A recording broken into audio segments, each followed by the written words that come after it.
Hey, it's Ashley and Jake with Moderno Construction Management. And while we build so many new construction homes over Credit River and surrounding areas, today we wanted to focus on what we can do for existing homes when people say they don't want to move and they just want to kind of expand within the property that they currently have. Not only are additions and remodels part of that conversation, but also exterior buildings as well, right, Jake? Kind of these auxiliary buildings, and maybe kind of take it away and share some of the things that we've built in the past to kind of accomplish that. Yeah, for sure. Absolutely. We've seen in the past few years, I think really potentially since the COVID pandemic kind of hit everybody, the whole culture shift has just been at home, right? We've been seeing more pools, more in-home gymnasiums, different requests for at home rather than traveling and doing things abroad. And with that came the request for auxiliary structures, right? Whether it's art studios, whether we're doing pool houses, whether we're doing other outside kitchens. And there's just a variety of things that people enjoy doing, and they are trying to do it at home on their property. So definitely.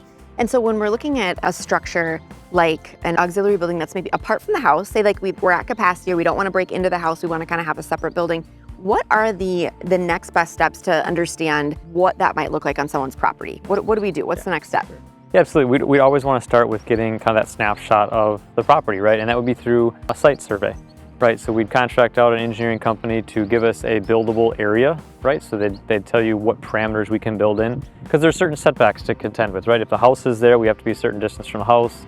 If there's wetlands, if there's setbacks, if there's easements on the property. So people think that, well, we've got a great space for it, but we have to verify that it can actually be placed there.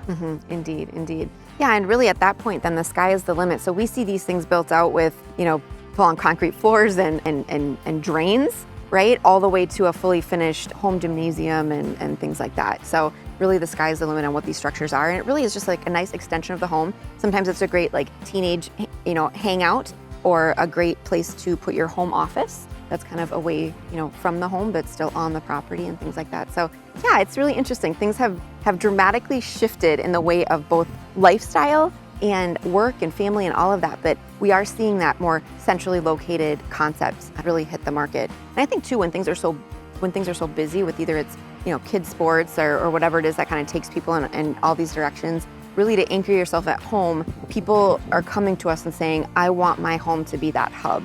Right? I want the kids to hang out here. I want the pool or exercise room or a place for everyone to be. And these buildings help do that. Absolutely, absolutely. What's nice is we're not always confined to the same requirements as homes, right? So we can get a little bit more creative on different things and still maintaining code requirements, obviously, but it can function as a pool house in the summer and a warming house for hockey in the winter, right? I mean, there's so many different uses for all types of seasons, right? So it's not just, hey, we're putting in the pool house, it's becoming our outdoor kitchen, our guest suite, if you will, or private oasis away from all the clutter and busyness of the house.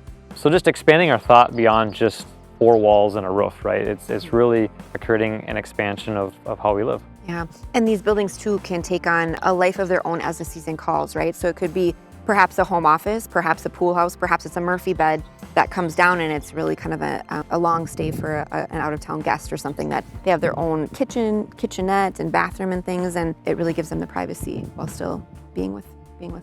Yeah, absolutely. Yeah, and even excess storage. I think people feel like they're at capacity for storage in their homes. Maybe they have exterior rental options between exterior garage condos, or they're renting a space at a storage facility. They can kind of double up, right? So if we're spending money and going through the time of creating these spaces, let's dual purpose, right? I mean, you could have a dance studio on the main floor and we could have storage underneath, right, for all your seasonal things. So I love how you say that, Jake, and I think too, so often the garages are eaten up so quickly. Whether you have a 3-car or a 4-car, you fill it with your zero turn and your side-by-side and things like that. But even having like a living structure on the front end of a building, but then on the back side of the building, you can still have a place for like the jet ski or the boat or whatever, and kind of double up on storage like you mentioned. Absolutely, yeah. Keeps everything on the property and not things scattered. Oh, we have to go here and pick up the boat, or oh, we have to go here and pick up this out of storage. It's like, no, it's all here, right? We have access to it. Yeah, and not only that, but it does also increase, the investment that we make in these buildings. It really does increase the overall value and so. We've seen huge paybacks from that too. Our past customers have said, hey, I spent X on the building, right? X amount of cost to do this, but if I were to put this back on the market, it's going to sell instantly because we've created such a value here for a variety of people looking to move out to the country or move out to have more options on the property. I love that you said that. And then also, it doesn't need to be, we're standing in front of a pool house that's really well done with, kind of the kitchenette and all of that, but it doesn't need to start that way, right? So we could even, shell something up and really phase it out, right? And slowly grow into that. Yeah, for sure. We've seen these structures, even if we just get something started, get the permitting process and get it kind of shelled out. It doesn't have to finish, right? We don't need to finish with cabinets and the countertops or the glass and all the fixtures, but you can start these projects to get things underway and start phasing it and spend anywhere from 30, 40, sometimes $50,000 just to get something started. Then grow into it, right? Because if the needs are changing or you're just not quite sure, want to get the project going, you could start to see those numbers. For more information on options of making this a reality for you, feel free to reach out to Jake or myself, Ashley, at homesbymoderno.com.